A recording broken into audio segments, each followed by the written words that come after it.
À tous, le grand face-à-face Bernard-Henri Lévy et Éric Zemmour au programme de ce débat. Ce virus qui rend fou, le dernier livre de Bernard-Henri Lévy aux éditions Grasset. Comment expliquer la réaction de nos démocraties face à l'épidémie du coronavirus? Autre thème du débat, comment analyser l'arrivée de ce nouvel antiracisme venu des campus américains? Et puis la situation en Libye, faut-il agir de manière plus directe contre la Turquie qui demeure notre allié au sein de l'OTAN? Voilà pour les grands thèmes de ce débat.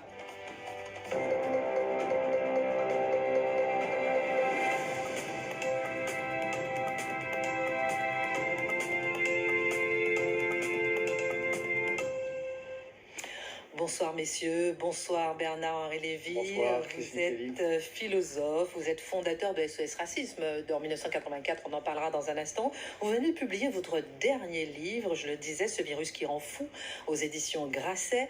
L'intégralité, il faut le préciser, des droits d'auteur de ce livre sont reversés à l'ADEC, l'Association pour le développement de la librairie de création. Alors, vous dénoncez l'abdication de nos droits, de notre art de vivre, surtout de notre raison avec ce virus. Première question à vous, messieurs, et je commence par vous, Bernard-Henri Lévy. Comment expliquer la réaction de notre démocratie face à l'épidémie? Je crois qu'elle était déjà très affaiblie, qu'elle était déjà notre démocratie et les démocraties en général lasses d'elles-mêmes, et que ça a été une occasion de le manifester. Donc il y a eu ça. Il y a eu le fait qu'il y a une tentation très profonde dans nos sociétés de mettre la santé avant toute chose. Ça s'appelle l'hygiénisme, de changer le contrat social contre le contrat vital, de vivre dans un monde aussi soumis que possible aux principes de précaution, jusqu'à en devenir fou.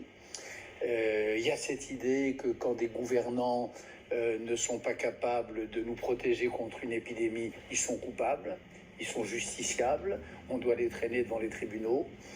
Il y a tout ça, il y a cette judiciarisation de l'espace public qui a joué aussi.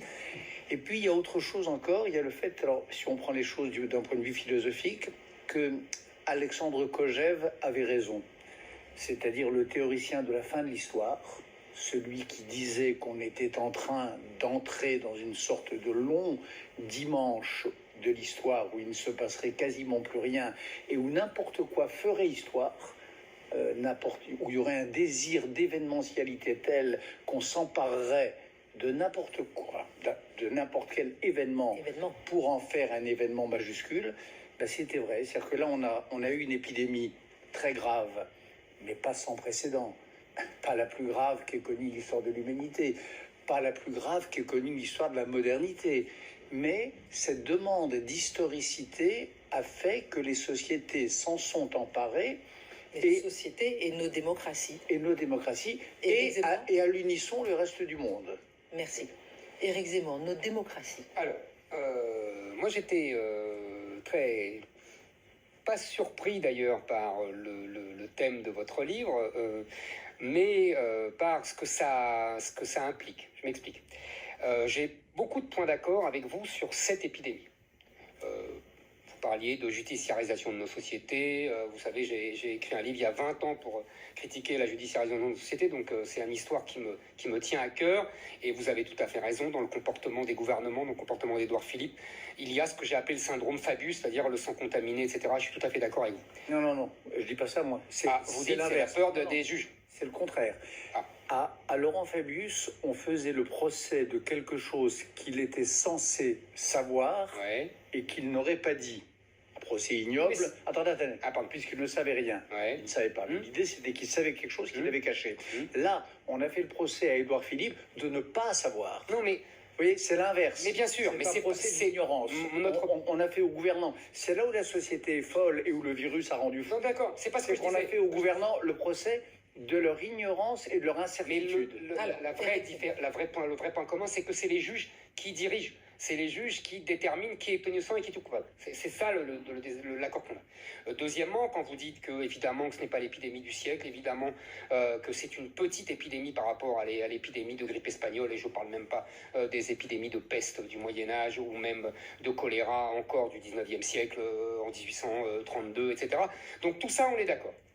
Mais là où je ne vous suis plus, et c'est assez simple, c'est pour deux points de vue. Le premier, c'est qu'il y a quelque chose que je ne comprends pas. Votre point de vue, on a l'impression que c'est un point de vue de dandy, hédoniste, qui refuse les contraintes qu'impose une société et qui ne voit pas qu'il y a des gens qui sont au contraire au charbon, qui vont travailler tous les jours et qui sont terrorisés à l'idée d'attraper la maladie si jamais ils ne mettent pas de masque, etc. Deuxièmement, là où je ne vous suis plus encore moins, c'est que les gens qui pensent comme vous, qui ont pensé comme vous pendant cette épidémie, ce sont les gens que vous détestez. C'est Donald Trump, c'est Bolsonaro, c'est les mêmes Orban, tous les gens qui ont refusé au départ, c'est Boris Johnson, tous les gens qui ont refusé le confinement et qui ont dit non, il faut continuer à travailler, il faut continuer à vivre exactement comme vous. Alors vous allez me dire que ce n'est pas exactement la même chose, mais il n'empêche que si vous étiez cohérent, vous approuveriez ces gens-là au lieu de leur cracher dessus pendant des dizaines de pages. Je continue de leur cracher, J'ai bien compris. Non, parce que vous m'avez mal lu. Je ne vais pas lire maintenant. Non, vous lisez trop vite, vous avez trop d'émissions. Non, Oh, mon point de vue n'est pas celui de Donald Trump. Moi, j'étais partisan du confinement. Je l'ai respecté.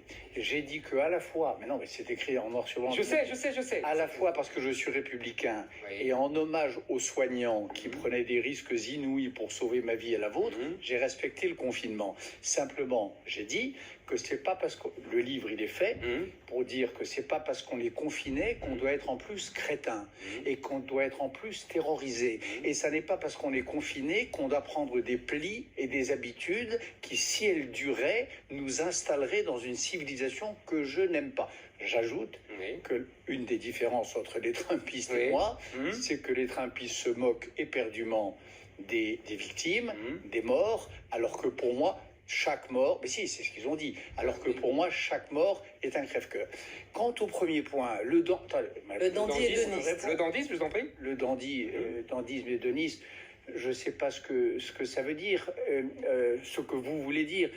Pour l'instant, j'essaye surtout de faire mon métier d'homme, comme disait Camus. C'est-à-dire que la première chose que j'ai faite, après le confinement, dès que ça a été possible, dès qu'il y a un aéroport européen qui s'est ouvert, c'est d'aller à Bruxelles, de prendre un avion pour Athènes, de me mettre en une quatorzaine raccourcie et d'aller voir les pauvres entre les pauvres, les damnés entre les damnés, c'est-à-dire les réfugiés du camp de Lesbos, pour aller voir ce qui s'est passé, pour leur apporter mon soutien et pour rapporter dans Paris Match et dans un certain nombre de grands journaux occidentaux l'horreur de ce que j'y ai vu. Là, je peux vous dire, le dandy hédoniste, il a fait une enquête sur les chiottes du camp de Moria. Il a fait une enquête sur les points d'eau. Non, mais attendez, sur les points d'eau, mais vous avez lu. Je vous ai lu dans Paris Match. Voilà. Donc, non, j'essaie surtout de faire mon travail d'intellectuel engagé. Le reste, c'est ma vie privée. Ça, bien sûr, mais et ça ne vous regarde pas, et ça ne regarde pas les téléspectateurs. Voilà. C'est marrant votre réaction parce que vous voulez le beurre et l'argent du beurre. Vous voulez la posture... le beurre et l'argent du beurre, c'est le rêve. Absolument. Et je n'ajouterai pas la suite. Qui ne veut pas le beurre? Absolument. Alors vous prenez le beurre et l'argent du beurre. Alors précisez vous jouez au bon citoyen, je suis obéissant au confinement, etc. Et en même temps, vous dites, mais ce confinement, c'est une bêtise, etc. Vous ne pouvez pas avoir les deux. Non, mais enfin, c'est pas grave, les gens apprécieront. Non, mais c'est pas grave, moi, vous êtes en contradiction, mais c'est pas votre première contradiction. Attendez, parce que... Non, je vais continuer parce que vous avez beaucoup de contradictions. Parce que le monde que vous dénoncez, et ça, si vous me permettez, parce que c'est important, le monde que vous dénoncez, à longueur de page, c'est pas très long d'ailleurs, c'est le monde que vous avez fabriqué. Le monde de la fausse solidarité internationale. On a vu qu'on s'est battu sur les tarmacs pour les masques. Le monde des flux, le monde des sans frontières. On voit que il y a toujours eu des épidémies, je vous l'accorde volontiers, c'est pas le problème, c'est pas la mondialisation capitaliste qui a inventé l'épidémie. Sauf que avant, ça mettait des années à arriver. Là, en quelques jours, ça arrive. Pourquoi ça arrive en quelques jours? Ça arrive en quelques jours parce que les flux et de marchandises et d'hommes, tourisme de masse, etc., sont énormes. Et donc ce monde que vous avez voulu, de sans frontières, du faux internationalisme bidon, où en fait les intérêts sont sous-jacents, mais que vous ne voulez pas les voir, et surtout quand c'est les intérêts de la France, c'est votre monde. Et je finis. Vous regrettez, et là je vous suis tout à fait, que les peuples, et en particulier le peuple français, soient aussi craintifs, aussi peureux, aussi soumis aux ordres, etc. Mais, mon cher Bernard-Henri Lévy, c'est vous qui les avez fabriqués comme ça. C'est vous, depuis 40 ans, qui les avez culpabilisés, en leur expliquant que c'était un pays de fascistes, de collabos, etc. C'est vous qui leur avez fait peur depuis 40 ans, et je finis là-dessus. Quand vous me dites « je suis allé à Lesbos », etc., vous croyez que c'est un titre de gloire. Moi, pour moi, ce n'est pas un titre de gloire. Vous allez voir nos envahisseurs. Vous allez voir des gens qui sont peut-être pauvres, ça vous avez tout à fait raison, mais qui n'ont qu'un espoir, c'est venir chez nous pour nous envahir et imposer leur mode de vie à nos pays. Donc vous êtes l'agent de ces envahisseurs. N'en faites pas un titre de gloire. Ce n'est pas du tout glorieux. Sincèrement, Éric Zemmour. Oui, je crois sincèrement. Vraiment... Attendez, là vous me laissez parler. Je vous en prie.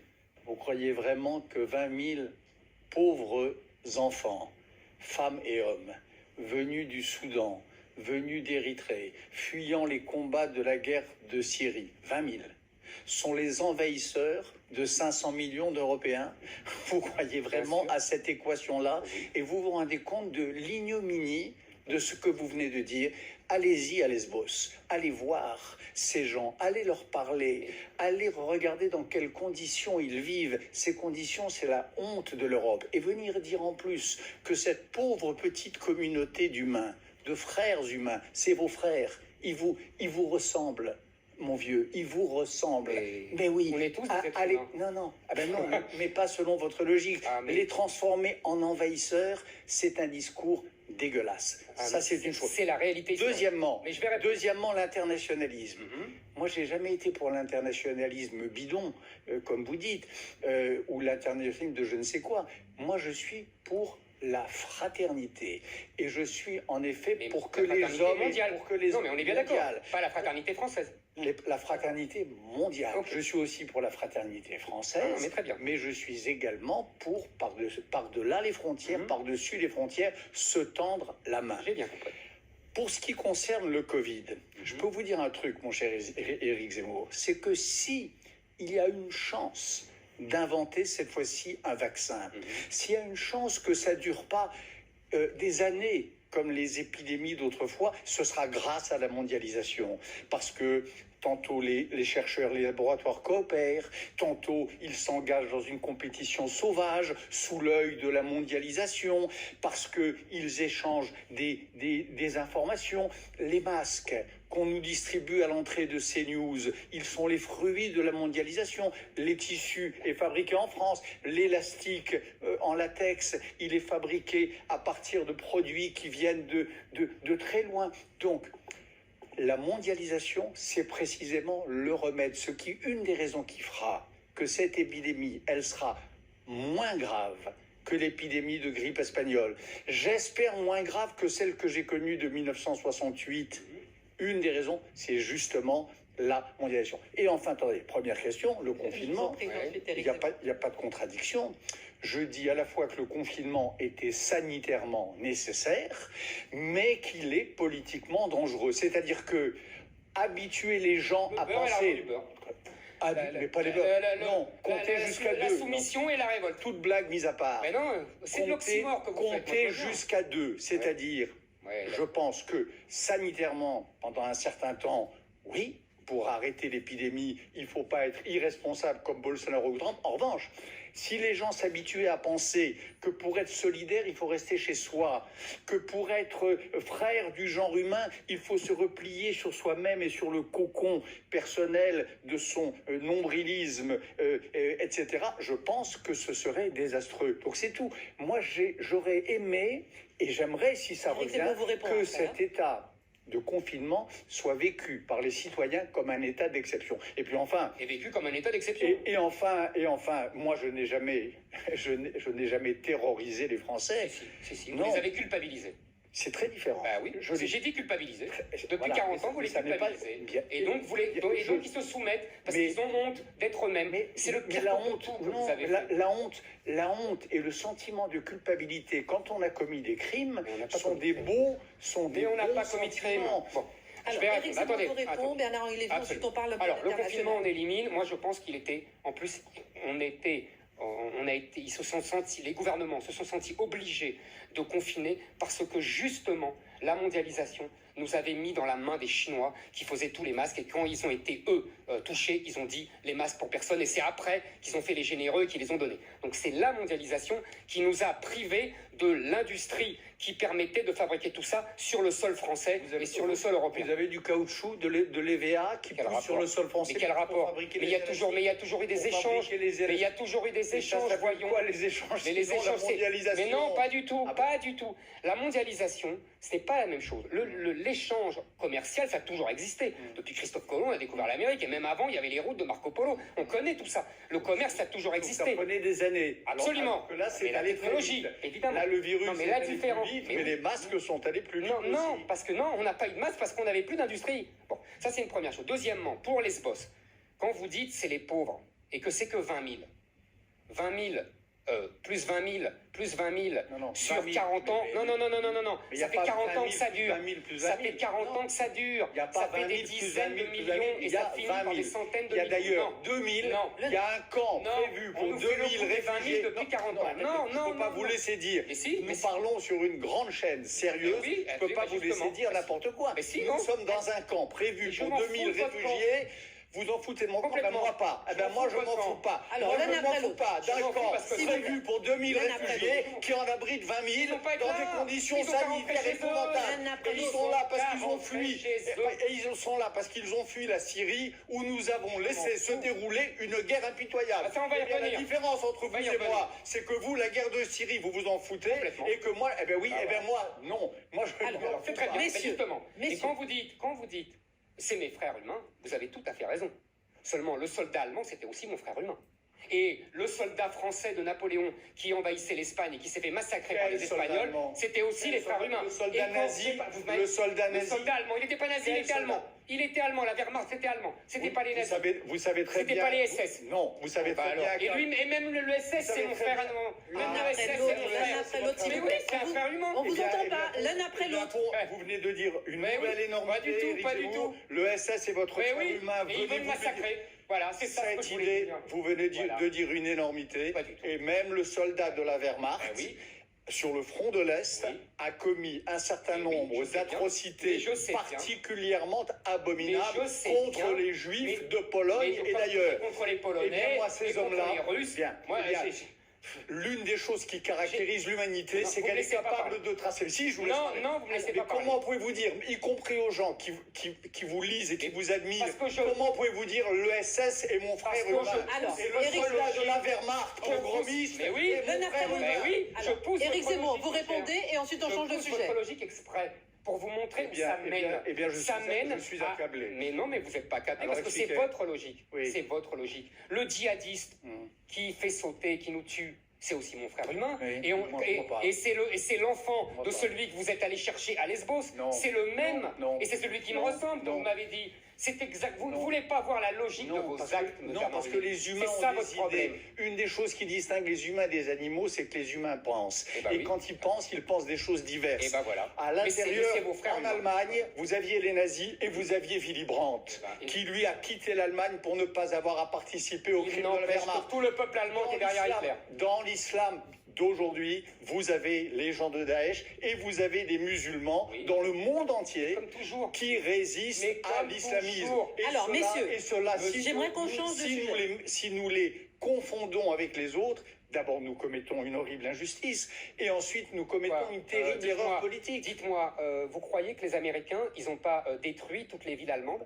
Ils ont dit il y a des Willy Brandt à Dresde, et ils ont dit il y a des Willy Brandt à Stuttgart, ils ont dit il y a des Willy Brandt à Cologne. Mais je ne vous parle pas de Bah ça. alors, Je- donc je- arrêtez je- avec je- vos distinctions à la noix. Mais c'est parce pas que des c'est pas distinctions. vrai. C'est pas Quand des- vous me dites, la distinction quand vous me entre un dites- nazi et un anti-nazi n'est pas une mais distinction à c'est la noix. un être humain. Willy Brandt, Je fais Willy exprès. Brandt, replié en Europe du Nord pour ne pas, écoutez-moi, Mais je vous pour ai- ne pas je connais avoir l'histoire de à Willy tremper ses mains Mais c'est trop. dans le sang du nazisme. Vous êtes- Et venant ensuite, longtemps après, s'agenouiller au Vous ghetto de Varsovie, alors qu'il n'avait pas participé au crime, Bernard-Henri pardon, Lévy, mais vous c'est êtes une des le- grandes, Alors, c'est une des Bernard-Henri- grandes Messieurs, on a images entendu dont chacun. l'humanité est capable. Vous êtes le roi des exceptions qui confirment les règles. Vous êtes le roi. À chaque fois, vous nous trouvez un type 2 types, 3 types qui sont pas dans la masse. Seulement, c'est les masses qui, finalement, conduites par des minorités, font l'histoire. Et vos types, qui sont des exceptions magnifiques, des musulmans modérés, des Allemands qui ne sont pas nazis, eh bien, je suis désolé, mais ça fait pas l'histoire. Alors, messieurs, parce que, tout simplement, c'est des minorités. On peut parler du racisme. Balayées par les masses. On va parler du racisme maintenant. Alors, On va c'est un autre un nouveau sujet. Pardon, Rapidement, c'est un nouveau rapidement, point. Bernard On n'en Henry. est plus au SS, aux soldats de la Wehrmacht, qui est votre frère. Je vous remercie. Maintenant, C'est vous, je poursuis votre logique, excusez-moi. Vous ne me coincerez pas. Les exceptions. Toute l'humanité sont sortis d'Adam. Les exceptions, l'un après pardon, l'autre, mais l'un après j'ai le privilège sur vous, Oui. d'abord d'être un peu plus âgé que vous, et ensuite d'avoir pas mal voyagé.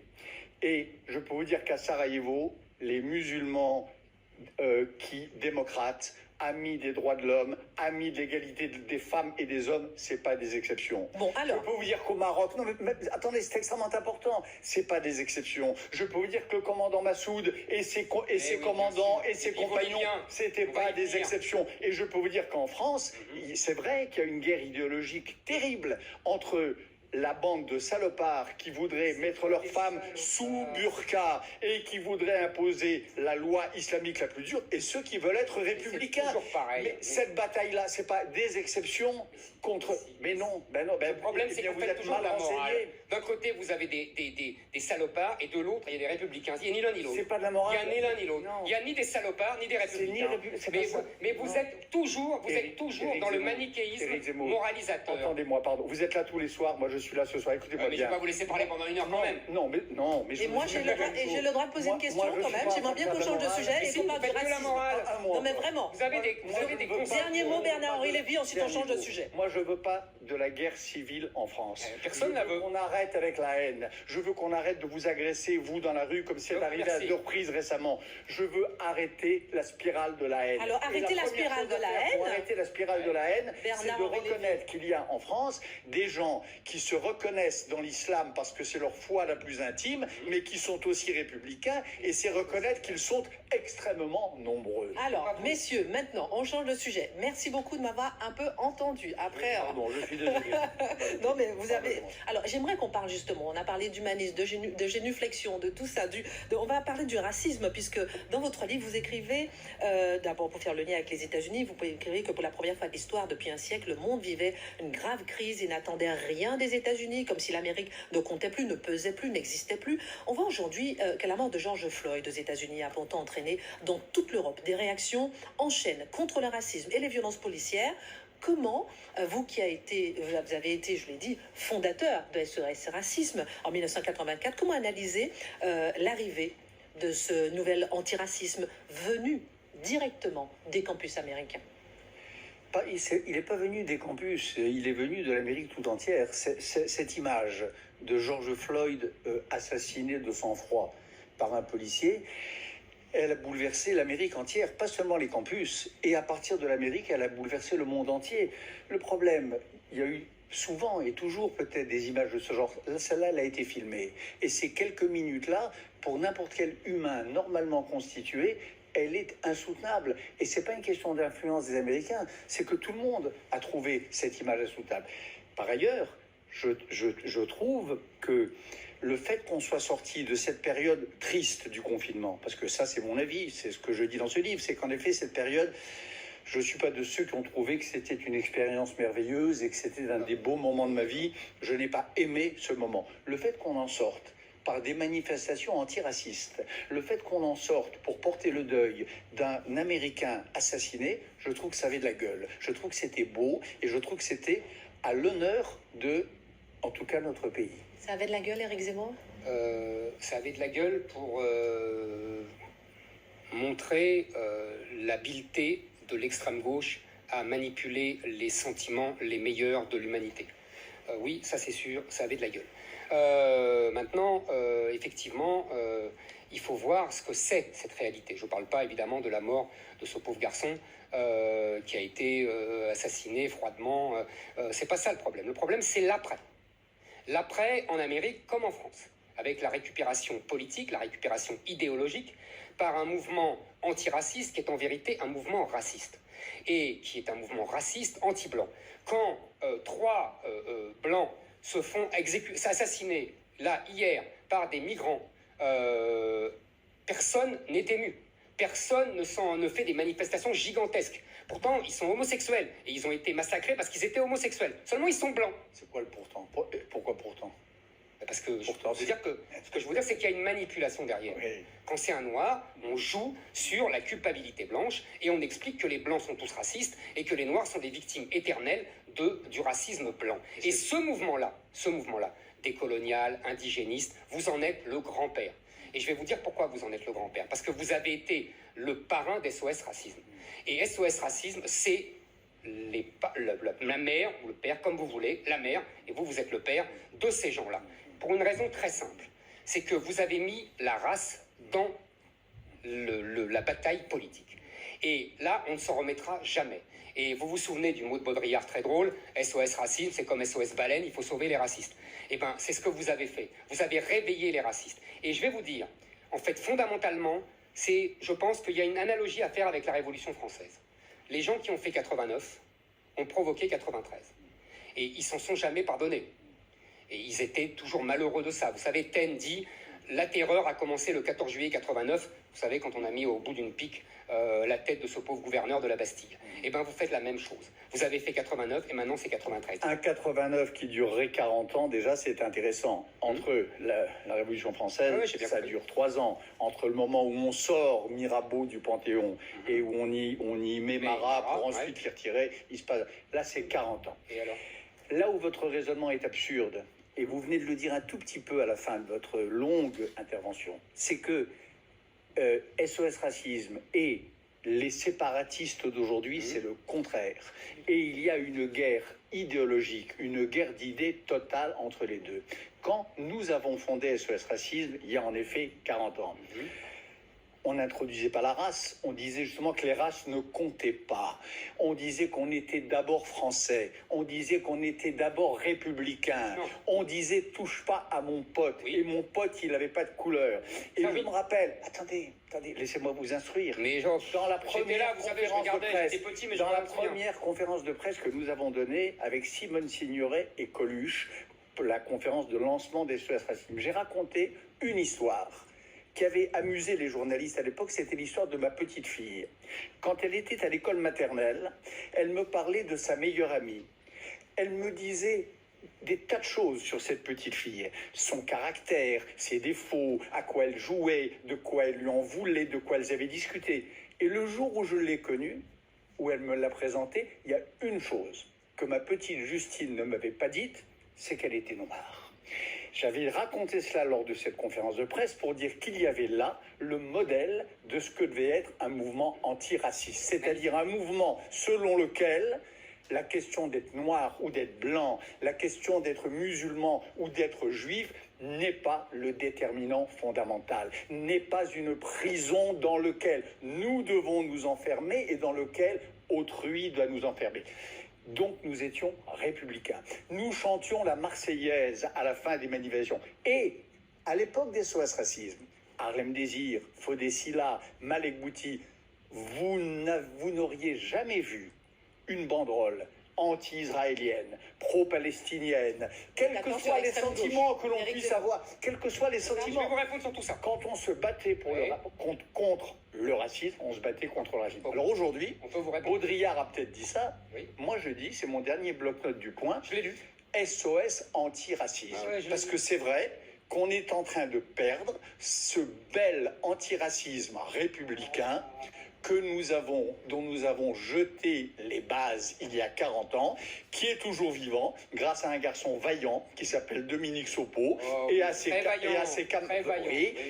camarades. Oui. Et je crois qu'il faut l'encourager précisément dans son combat, qu'il y va de la République. Je continue mon analogie révolutionnaire. Vous êtes Barnave face à Robespierre. Ah, la révolution était belle en 14 juillet 89. Et la 14 juillet 90, la fête de la Fédération. Mais c'est vrai qu'elle était belle en 1789. Oui, c'était beau. Ça s'est fini comment? Mais c'est vrai qu'elle était voilà, belle. Ça se finira de la même façon. Vous êtes Barnave face à Robespierre. C'est triste pour vous. Mais le problème... je vais vous dire, non, laissez-moi finir. Soyez gentil. Je vais vous dire quelque chose. Ensuite, je donne la parole. Je suis gentil, vous savez. Merci. J'adore votre histoire. Oui. De votre petite fille. Ma fille, la romancière Justine Lévy. Qui oublie de vous dire que sa copine était noire. Très bien. Vous savez ce que c'est ça? Mais c'est justement le monde que vous avez détruit. C'est la France que vous avez détruit avec votre antiracisme. C'est la France assimilationniste. Vous avez parlé d'Harlem Désir. Harlem Désir, je me souviens d'une interview dans Libération, milieu des années 80. Il dit, vous pouvez la retrouver quand vous voulez, il dit, jusqu'à présent en France, on disait l'assimilation ou la valise. Eh bien nous mettons autre chose, il n'y aura pas l'assimilation ou la valise. C'est là que vous avez tué la France. C'est là que vous avez tué la... Laissez-moi finir. C'est là que vous avez tué la République. J'en ai pas de souvenir. Si, mais c'est très simple. Mais c'est l'idée. De toute façon, quand vous dites le droit à la différence, ça veut dire ça. Moi, j'ai jamais dit le droit. Pas vous, mais SOS Racisme. Mais non, mais attendez. Non. Et attendez, attendez, laissez-moi finir. Et deuxièmement, vous dites, quand à l'époque, on dit le droit à la différence, quand on dit... On dit pas. Mais si on dit, Non. quand on dit, ils ne font plus l'assimilation. Alors, oublions. Quand on dit... On disait le droit à l'universel. Oui, non. SOS Racine disait le droit à l'universel. Attendez, il y a des textes à l'époque ne me de coupez moi, pas sans de cesse. Julien Drey, d'Harlem Désir, qui disaient... Attendez. Non. Après, je vous laisse. L'universel, disait... Attendez, je perds la mémoire. Ouais, je vais perdre le fil. Ouais, entre droit et la différence, il y a une contradiction dans les termes. Il n'y a de droit qu'universel. Alors, Telle Éric Zemmour reste ma position. Il n'empêche que vous avez dit aussi qu'il n'y a plus d'assimilation, que l'assimilation est un héritage du colonialisme. Ils l'ont dit. Et que là, vous avez tué la France, et même vous avez tué la République. Parce que la République est assimilationniste. Et vous avez inventé, vous avez accouché d'un multiculturalisme qui aujourd'hui, et dès l'époque d'ailleurs, je vous rappelle qu'à l'époque, il y a le mouvement des beurs qui vous reproche déjà de leur avoir piqué l'idée et d'avoir médiatisé à leur place. Et aujourd'hui, les gens qui sont indigénistes, les gens qui sont militants noirs, vous font le même reproche. Et vous le savez très bien. Et donc ces gens-là vous détestent, je le répète, et c'est vous qui les avez accouchés. Pas le contraire. Exactement comme la Révolution. Pour reprendre un de vos mots favoris, Oui.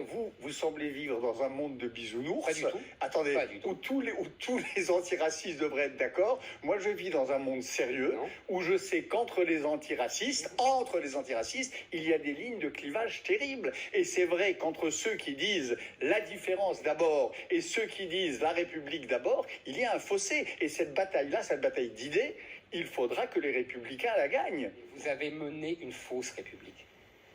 La République, elle n'est pas la vôtre. Oui. La République, elle est, je vous le répète, assimilationniste. La République, elle dit nos ancêtres, les Gaulois. Oui. Et vous l'avez contesté ça dans les années 80. Et le résultat, votre résultat idéologique, c'est les gens, les indigénistes, qui disent il y a les militants noirs et il y a les 6 réunions non racisées. En ce qui me concerne, j'ai passé mon enfance. Mais parce que, comme d'habitude, vous n'avez pas les conséquences de vos actes. C'est comme d'habitude. Vous pouvez pas me dire ça. Mais si, J'ai passé mon enfance et mon adolescence, comme vous d'ailleurs, au fond, à lire des écrivains français que j'admirais. Comme moi, exactement. Attendez, et puis à des moments, j'avais 12 ans, 13 ans, où je pleurais parce que je découvrais que ces écrivains que j'admirais, ils étaient antisémites. Voilà. J'ai connu la même chose. Voilà. Ah oui. Donc, Et alors en effet, je sais bien je continue à les admirer. que c'est ça la France. Oui. Je sais bien que c'est ça la France. Et je sais que le combat d'un Français aujourd'hui, c'est bien sûr la littérature française est ce qu'elle est, mais c'est de faire en sorte que ces sentiments-là qui allaient de soi, à l'époque de Monterland, à l'époque de Paul Morand, il est bon aujourd'hui qu'ils n'aillent plus de soi. Il est bon que nous soyons nombreux à trouver qu'ils font du mal à la société, qu'ils font du mal à la République, qu'ils jettent les humains les uns contre les autres et qu'ils fomentent la guerre. Mais voilà. vous avez réinventé l'antisémitisme. Moi, je veux pas la guerre. Les militants islamistes et les militants noirs, ils sont antisémites. Et ce qu'ils vous reprochent, c'est d'être juif. Et ce qu'ils reprochent à SOS Racisme, c'est d'être juif. Et au début, aujourd'hui, dans les banlieues, les juifs qui se font taper dessus, c'est par des musulmans ou des noirs. C'est pas par des gens qui ont l'humour race. Alors arrêtez avec ça. Et les gens qui sont en train, à l'instant même, pendant que nous parlons, de m'insulter et peut-être de vous insulter aussi sur Twitter, c'est pas sûr qu'ils soient tous islamistes. Bah, écoutez, vous avez peut-être des bons maurassiens ou des bons fachos ou des bons militants du Front National qui sont en train à l'instant même de déverser des tombereaux d'ordures comme ils le font. Non mais regardez. Une fausse équidistance, il n'y en a pas. Mais il y en a une. Il y a en France deux antisémitismes. Ben non. Il y en a un, en effet, qui s'alimente à l'islamisme radical, et il y en a un autre qui est un vieil antisémitisme français. Et la différence entre les deux, écoutez-moi une seconde, je vais vous dire, la différence entre les deux, c'est que sur le second, sur le vieil antisémitisme français, vous ou moi et d'autres, nous avons un peu prise. C'est notre affaire. Ce sont des livres qui nous ont nourris. Ce sont des livres que nous essayons de continuer. on peut agir, on peut faire que l'antisémitisme soit pas une idée comme une autre, mais que ça soit une pensée criminelle. On peut agir. L'antisémitisme islamiste, on peut et il faut. Moi, je passe ma vie à ça. Tu sais, moi, je suis allé le dénoncer au Pakistan. Je suis allé faire l'enquête sur Daniel Pearl. Je suis allé, quand j'ai fait mes histoires pour Le Monde sur les guerres oubliées, je suis allé au contact de ça. Bien sûr, mais c'est vrai que ça sera à la fin des fins une affaire entre entre islam et islam. L'antisémitisme n'est pas le cœur de la discussion. Le cœur de la discussion, c'est le destin de la France. Et le destin de la France qui est menacé d'invasion, de colonisation, de ségrégation, d'explosion, de séparatisme, c'est ça le vrai sujet. Et ce sujet-là, avec des gens qui veulent abattre les statues de Colbert, etc., c'est ça le vrai sujet aujourd'hui. C'est comment on veut détruire la France, détruire le peuple français, détruire sa culture, détruire son histoire, et c'est là où j'en viens à vous, c'est toujours la même chose, c'est vous qui avez commencé. Je vais vous dire, c'est très simple. Dans l'idéologie française, vous savez, pour mon livre Le suicide français, vous vous souvenez, j'ai fait un chapitre sur votre livre. Et donc, je l'avais lu quand j'étais jeune, et je l'ai relu, donc, et j'étais sidéré. Parce qu'en fait, vous voyez toute l'histoire de France avec les lunettes de l'antifascisme, et vous considérez que vous fascisez toute l'histoire de France, même Peggy, le pauvre, passe pour un fasciste, c'est une boucherie. Quand les communistes, je me souviens, il y avait un truc qui m'avait frappé, parce que je n'avais pas souvenir de ça quand j'avais lu ça, jeune homme. Vous dites, les communistes, leur problème, c'est pas qu'ils sont à l'Est, c'est qu'ils sont trop français. Et vous leur reprochez d'aimer la poésie française, et vous reprochez à Aragon d'aimer la poésie française. J'en suis tombé de ma chaise. Et ce que font aujourd'hui, au nom de la race, j'ai fini, au nom de la race et de l'esclavage, les militants indigénistes qui vous détestent, c'est ce que vous avez fait au nom du fascisme et de l'antisémitisme de l'histoire de France. Vous avez brisé l'histoire patriotique de la France, et eux, ils héritent de ça. Bernard-Henri Lévy, invasion, colonisation, vous êtes d'accord? Moi, je vois, mais bien sûr que non. Moi, je vois l'histoire de France à travers le prisme et les lunettes de la grandeur française. Moi, c'est ça qui m'intéresse. Eh ben, moi aussi. Je donne un exemple. Je donne un exemple dans mon livre. Ouais. Général de Gaulle, 1956, arrêté, il est à Tahiti en voyage semi-officiel, il n'est pas encore au pouvoir. Il est arrêté par une manifestation de lépreux. Il arrête sa voiture. Il étreint l'organisateur de la manifestation. Il étreint un à un chacun des manifestants. Il prend une petite fille dans ses bras. Il ne dit pas un mot, il remonte dans sa voiture et il redémarre. Moi, ça pour moi, c'est une image de grandeur française. Grandeur française, c'est André Malraux. Quand il dit « La France n'est jamais si grande que quand elle est grande pour tous les hommes ». Et la grandeur française, c'est au prisme duquel je vois mon pays. Mais là, c'est... Écoutez-moi, c'est mon père, André Lévy, qui a été l'un des premiers à atteindre la dernière pointe de Monte Cassino, entouré par un bataillon de goumiers, de combattants marocains, voilà, qui se sont fait trouer la peau, qui sont morts pour la patrie et qui ont libéré Monte Cassino. Pour moi, cette image de mon père, gravissant cette dernière montagne, ramassant des blessés, cité au feu par cette légende de la France libre qu'est le général Diego Brosset, ça, c'est à cette aune-là que je vois la France. Je ne la vois pas à l'aune du fascisme, je la vois à l'aune de ça. Vous avez fait que ça. Et je pense, mais non... Vous avez culpabilisé des générations de Français en leur traitant de fascistes et de culpabiliser. Non, je regrette que les Français d'aujourd'hui ne soient pas toujours à la hauteur du général de Gaulle dans cette scène que je vous rappelle, qu'ils ne soient pas tous à la hauteur de ceux qui ont gravi le Monte Cassino et qu'ils ne soient pas tous à la hauteur de la phrase d'André Malraux. Je pense que nous devons, qu'il est bon toujours de rendre les gens pas un peu plus petits qu'eux-mêmes, un peu plus grands qu'eux-mêmes. Voilà. Un vrai travail d'intellectuel, c'est d'aider à ce que les gens et les peuples soient un peu plus grands qu'eux-mêmes. Et ça, c'est vrai que j'ai 72 ans bientôt, depuis 40 ans, depuis 50 ans, c'est mon but. Et y compris auprès d'ailleurs de chefs de guerre musulmans, auprès de Mujibur Rahman au Bangladesh, d'autres. C'est tout. Éric Zemmour vous répond. Ensuite, je veux savoir, faut-il revisiter l'histoire? Vous répondez ensuite, faut-il revisiter l'histoire pour le déboulonnage? Est-ce qu'on va parler de la Libye ou pas? Et après, on parlera de la Libye. On a le temps.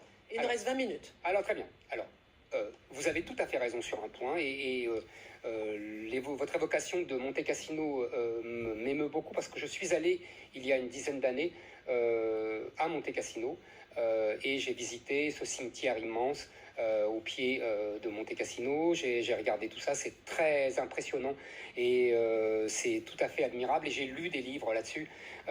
C'est une bataille incroyable avec les Américains qui ne cessaient de bombarder comme des abrutis alors que ça permettait aux Allemands de tenir. Et vous avez tout à fait raison, les officiers français avec leurs goumiers marocains et les Polonais. Exact. Vous êtes d'accord? J'ai lu ça dans un historien anglais, c'est remarquable. Exact. Et les Polonais qui sont allés chercher au couteau les soldats allemands, c'était incroyable. Bon. À la bite et au couteau. Non, vraiment, c'est vraiment ça. Et vous savez, il y a une anecdote très drôle dans cet historien anglais que j'ai lu. Il raconte comment les goumiers marocains, qui étaient très pauvres, vendaient leurs prisonniers aux soldats américains qui avaient des bons dollars. Et comme ça, les soldats américains faisaient des photos avec les prisonniers allemands et ils faisaient croire que c'était eux qui les avaient arrêtés. Donc, je suis tout à fait d'accord. Ça, c'est la France, moi aussi, que j'aime. Mais c'est la France qui se bat. C'est la France qui défend sa liberté. Oui. C'est la France. C'est pas la France, elle se défend, elle se bat pas pour les autres, elle se bat pas pour les Afghans ou pour les Libyens. Elle se bat. Attendez, je vous ai laissé. Oui, elle se bat pour eux. Et quand vous dites la haute figure de général de Gaulle, les lépreux, tout ça, c'est quoi? C'est quoi, Bernard-Henri Lévy? Ça s'appelle le christianisme, mais vous le savez très bien. Vous le savez très bien. Ça s'appelle les prêtres qui soignaient les lépreux. Ça s'appelle les prêtres qui achetaient des esclaves africains pour les libérer. Ça s'appelle le christianisme. Et ça veut dire la France. Et le problème, c'est que avec l'immigration musulmane, il n'y a plus de France chrétienne.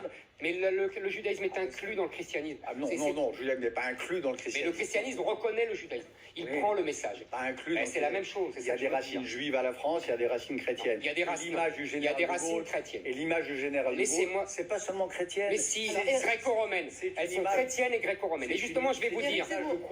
Non, mais attendez. Mais non, c'est comme le baiser au lépreux de Claudel dans l'annonce faite à Marie. Moi, ce que je dis dans ce livre. Mais ça, c'est encore le christianisme, Bernard-Henri Lévy. Et si vous détruisez la France chrétienne, vous tuez la France. Alors, c'est comme l'image du Laissez-moi finir. Le général. Attendez, non, je ne vous laisserai pas parler. Laissez-moi parler. Le Messie, non, je ne vous laisserai pas parler. Non, parce que vous ne me laissez pas parler. Aux portes de Rome. Non, c'est ça la France. Non, je suis trop correct avec vous. Éric Zemmour. Alors, Bernard-Henri Lévy, Non. s'il vous plaît, il nous reste peu de temps. J'aimerais que vous répondiez à ma question. Faut-il revisiter l'histoire rapidement? Et ensuite, on passe à la Libye. On va aller très vite sur votre Et question. soyez sage, hein, Bernard-Henri Lévy, je vous ai à l'œil. Non, parce qu'il en profite de ma courtoisie. Oui, Donc, rapidement. le général de Gaulle, le baiser au lépreux, je répète, c'est le christianisme. Et deuxièmement, le général de Gaulle, ce n'est pas l'image que vous avez. Vous avez inventé une image d'un général de Gaulle, comment dire, presque vagabond, en dehors de sa terre, les pieds, les semelles devant. Je vous ai lu, encore une fois, je me souviens de l'idéologie française. Vous avez, parce qu'il est parti à Londres. Bah oui, il est pas un peu hors de sa terre. Bien sûr qu'il est hors de sa terre. Bon, Seulement, alors. le général de Gaulle, que vous le vouliez ou non, Oui. c'est un terrien, c'est un enraciné. Oui. Et c'est un type qui dit à Perfit, Oui. pourquoi il donne l'indépendance de l'Algérie? Parce qu'il pense que la France, il y a des Français jaunes, vous connaissez la phrase célèbre, des Français noirs, des Français bruns, mais nous sommes avant tout un peuple de race blanche, de religion chrétienne et de culture gréco-romaine. Et il continue, il dit, les autres, il faut qu'ils restent en minorité, car sinon ce ne serait plus la France. Et bien c'est ça qu'on a aujourd'hui. Ce n'est plus la France, parce qu'on n'a plus cette masse critique. Donc ça c'est important. Maintenant, faut-il revisiter l'histoire? Je vais très vite. Oui, très Je vais vite, très vite j'aimerais qu'on parle de la parce que je l'ai Libye. déjà dit. On ne va pas parler de la Ligue, parce que Mais si. je peux pas ne pas répondre à ça. Et les briseurs de statues, ils ne font, je le répète, et je vais être très bref, Oui. que continuer votre boulot. Vous avez brisé les statues de l'histoire de France en les traitant tous de fascistes et de vichistes, et bien eux, ils continuent en les traitant tous de colonialistes et d'esclavagistes. Allez, Bernard-Henri Lévy, vous répondez, ensuite on change. La grande différence, c'est que ceux qui brisent les statues aujourd'hui sont des crétins qui mélangent tout et qui mélangent Cecil Rhodes, inventeur de la Rhodésie, et Winston Churchill, vainqueur du nazisme. Le vrai problème, c'est pas de briser les statues, c'est de tout mélanger. Quand on a brisé, quand on a déboulonné... D'abord, j'aime pas qu'on déboulonne des statues. On est d'accord. Parce qu'il y a un parfum de lynchage, On est d'accord. même pour une statue. Mais quand on décide, quand les Russes libérés du communisme décident de se libérer des statues de Lénine, je trouvais ça bien. Oui. Quand on décide de se libérer des statues de Staline à Gori, je trouve ça bien. Et quand on pense à les remettre, je trouve ça affreux. Donc, Le vrai problème, c'est pas enlever les statues, c'est de tout mélanger. C'est de mélanger Comme vous. l'homme qui a vaincu le nazisme contre le fondateur de la Dobers qui a inventé Comme vous. la Vous avez traité Rhodésie. Peggy de fasciste? Non, Même chose. mais je n'ai pas traité Peggy de Si. fasciste, c'est bien plus compliqué que ça. Alors je renvoie vos auditeurs à l'idéologie française que vous avez la bonté de citer. Alors. Par ailleurs, le général de Gaulle, pardonnez-moi, Ouais. ce qu'a pu écrire Perfit, après coup, etc. Ah, voyons. Voyons, oui. Moi, C'est marrant parce que sur le reste, il n'est pas contesté. Non, Il est contesté que sur cette mais phrase. il n'est pas contesté sur ce qu'il a fait au 18 juin 40. C'est-à-dire Quel quand il a rapport? quitté. C'est de ça que je vous parle. L'homme aux semelles de vent, l'homme qui pense en effet qu'il n'a plus sa place sur la terre de France parce qu'elle est occupée par les nazis et qu'il par les doit Allemands, défendre pas les nazis. une certaine idée de la France et que pour ça il doit être hébergé par la BBC et par Winston Churchill. Et ça lui Je fait vous mal parle au ventre. de ce De Parce Gaulle que là. c'est les Anglais qui Je nous vous ont parle lâchés. de ce De Gaulle qui décide de transformer la France en une idée et que c'est comme ça qu'il la défendra et qu'il la restaurera. Celui-là, je l'admire. Voilà. Messieurs, Mais vous admirez un De Gaulle qui a existé dans un temps vraiment éphémère et qui en plus, c'est pas du tout ce qu'il pense. Il pense pas comme vous. Il nous reste Il pense pas 12 qu'il va minutes. transformer la France en une idée. Est-ce C'est que vous faux, déraisonnez ça. Pas du De tout. Gaulle éphémère. Pas du C'est tout. le De Gaulle qui fait que nous sommes tous ici. C'est le De Gaulle qui fait que vous êtes nés, que je suis né. Mais pas du que tout. nous sommes Mais pas du français. tout. Alors, on C'est vous a le De entendu Gaulle qui a chacun. refait la France. Mais pas du tout. Bernard-Henri C'est pas un De Gaulle Lévy éphémère. et Éric Zemmour, on vous a entendu chacun. Le De Gaulle Bernard-Henri du 18 Lévy. juin 40 est Bernard-Henri l'homme Lévy. qui a refondé la On France. vous a entendu sur ce point. Oui, mais il faut... Oui. Oui, il faut répéter 2 fois. Alors, oui, dis-moi. laissez-moi vous dire, il nous reste seulement 12 minutes. J'aimerais qu'on parle de la Libye. Dans votre livre, justement, vous dites que le coronavirus, cette épidémie, elle a tout effacé. On J'ai ne parlait trop plus chaud, de j'enlève rien. ma veste. Je comprends. On est un petit Ça verre m'énerve, d'eau, quoi. on le virus. Cette épidémie, elle a tout effacé. On J'ai ne trop parlait plus chaud, de j'enlève rien. ma veste. Je comprends. On est un petit Ça verre m'énerve, d'eau, quoi. enlevez la veste. Je vois que vous êtes énervé. Geste éphémère du Non. 18 juin 40. Mais On va mettre un petit peu de clim pour je parle abaisser pas la du geste température. éphémère, Non, vous mais savez Éric très bien. Zemmour, s'il Je vous parle du fait que vous avez transformé le De Gaulle qui part à l'ombre en une idée du De Gaulle qui est la semelle devant. C'est faux. C'est une falsification historique. C'est tout. Bon, maintenant qu'il a enlevé, restez comme ça, pas plus. Maintenant, on va parler de la Libye. Parce que qu'est-ce qui se passe là-bas? Vous qui êtes vraiment un homme de terrain, comment est-ce qu'on peut analyser la situation en Libye aujourd'hui? Il se passe ce qui devait se passer à partir du moment où l'Amérique a décidé de se retirer des affaires du monde, à partir du moment où elle a élu un président qui croit que la Finlande appartient à la Russie, qui mélange la Yougoslavie, les Balkans et les pays baltes, c'est Donald Trump. À partir de ce moment-là, donc elle s'est retirée du reste du monde, eh bien, des petits empires, en l'occurrence l'empire russe renaissant et l'empire ottoman nostalgique d'Erdogan, occupent le vide, occupent l'espace, se taillent la part du lion et occupent le terrain. Et il y a aujourd'hui un condominium russo-turc qui est en train de se partager la Libye aux portes de l'Europe. Voilà, Comme la Syrie. C'est ça qui est en train, comme en Syrie, voilà, avec beaucoup moins de morts grâce au ciel qu'en Syrie, mais avec des conséquences géopolitiques aussi catastrophiques. Donc on est en train de vivre ce que j'annonce moi depuis très longtemps, les effets de de ce terrible retrait américain et retrait de l'Occident. Et l'effet du fait que l'Europe, malheureusement, n'a pas su prendre le relais. Moi, pourquoi je suis européen? Parce que je rêve d'une grande France, mais aussi d'une grande Europe, capable de fonctionner comme une force politique, prenant le relais, reprenant le flambeau des valeurs occidentales que l'Amérique est en train de laisser choir. Éric Zemmour. Ah là là là là là là. Ça me rappelle notre débat de la dernière fois. Oui. Vous êtes un enfant nostalgique, éternellement nostalgique de l'oncle Sam. C'en est presque touchant. Moi, excusez-moi, je suis plus gaulien que vous et je pense que les Américains ne nous ont libérés que pour nous asservir et qu'ils nous ont lâchés après 18 avec les Anglais. J'ai une lecture, je crois, plus gaulienne que vous, mais c'est pas grave. Après 18 ou après 45? Après 1918, ils nous ont lâchés pour nous mettre face à l'Allemand et pour qu'on se fasse écraser et pour arriver après en libérateur. Mais passons sur cette histoire-là. La Turquie, enfin la Libye et la Turquie et la Russie.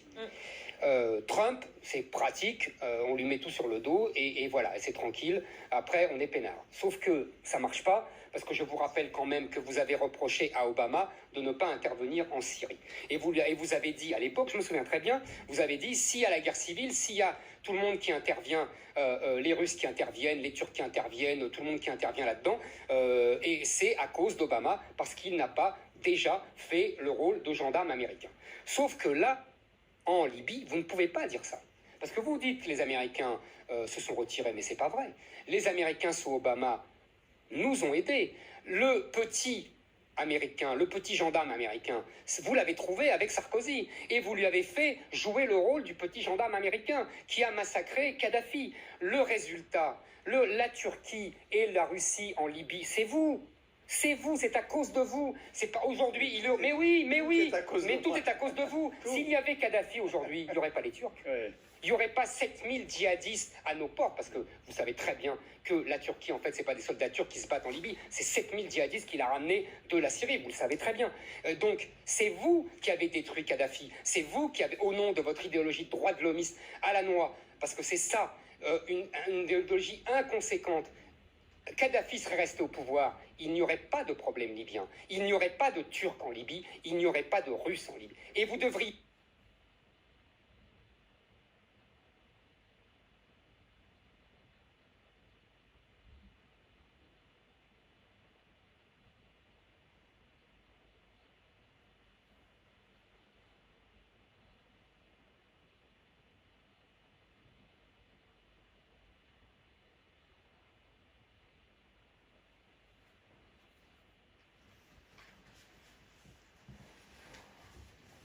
bénir Poutine. Dernièrement, Parce que c'est le seul qui combat franchement les Turcs. Comme on disait quand j'étais enfant, avec des si, on mettrait Paris en bouteille. C'est très difficile de faire l'histoire avec des... Mais prenons l'hypothèse. Encore une fois, les conséquences de ces actes. Et si Kadhafi était resté au pouvoir, prenons une seconde cette hypothèse. Américain. Vous l'avez trouvé avec Sarkozy et vous lui avez fait jouer le rôle du petit gendarme américain qui a massacré Kadhafi. Le résultat, la Turquie et la Russie en Libye, c'est vous. C'est vous, c'est à cause de vous. C'est pas aujourd'hui. Mais tout est à cause de vous. S'il y avait Kadhafi aujourd'hui, il n'y aurait pas les Turcs. Ouais. Il n'y aurait pas 7000 djihadistes à nos portes, parce que vous savez très bien que la Turquie, en fait, c'est pas des soldats turcs qui se battent en Libye.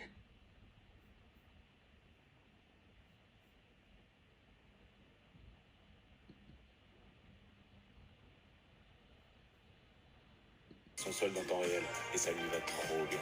Ma French Bank, on se comprend. Bonsoir à tous. Le grand face-à-face Bernard-Henri Lévy et Éric Zemmour au programme de ce débat.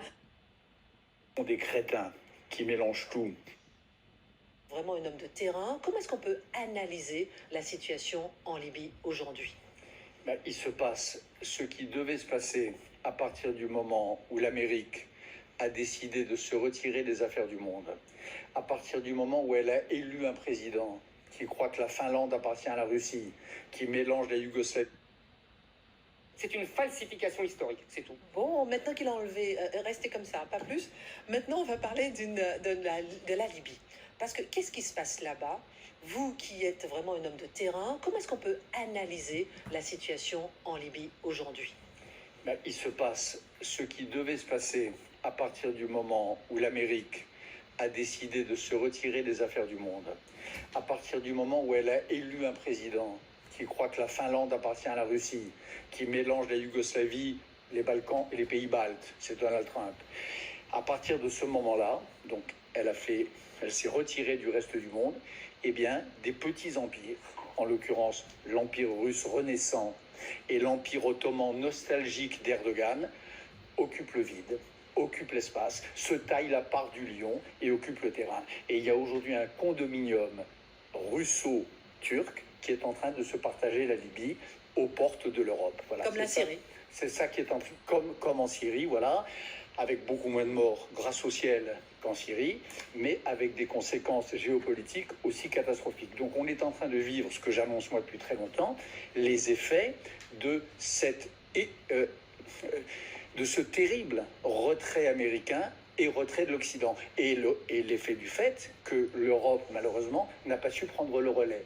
Moi, pourquoi je suis européen? Parce que je rêve d'une grande France, mais aussi d'une grande Europe, capable de fonctionner comme une force politique, prenant le relais, reprenant le flambeau des valeurs occidentales que l'Amérique est en train de laisser choir.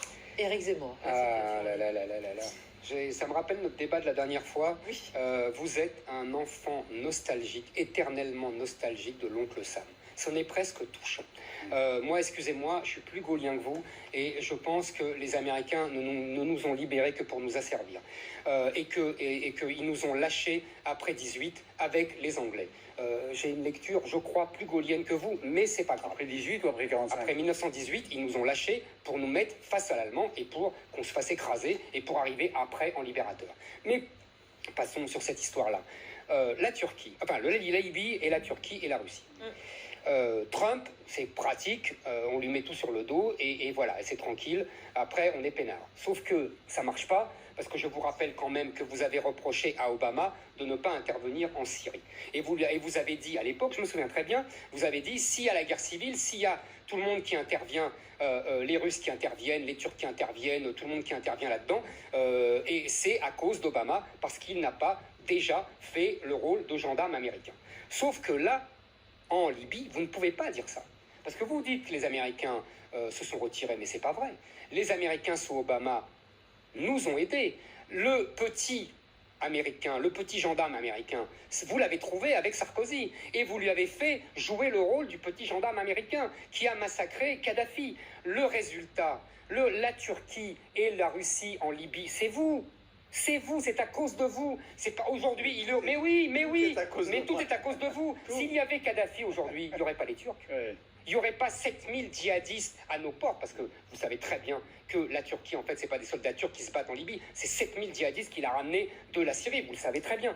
Donc, c'est vous qui avez détruit Kadhafi, c'est vous qui avez, au nom de votre idéologie de droit de l'homiste à la noix, parce que c'est ça, une idéologie inconséquente. Kadhafi serait resté au pouvoir, il n'y aurait pas de problème libyen, il n'y aurait pas de Turcs en Libye, il n'y aurait pas de Russes en Libye. Et vous devriez bénir Poutine, Dernier mot, parce que c'est le seul qui combat franchement les Turcs.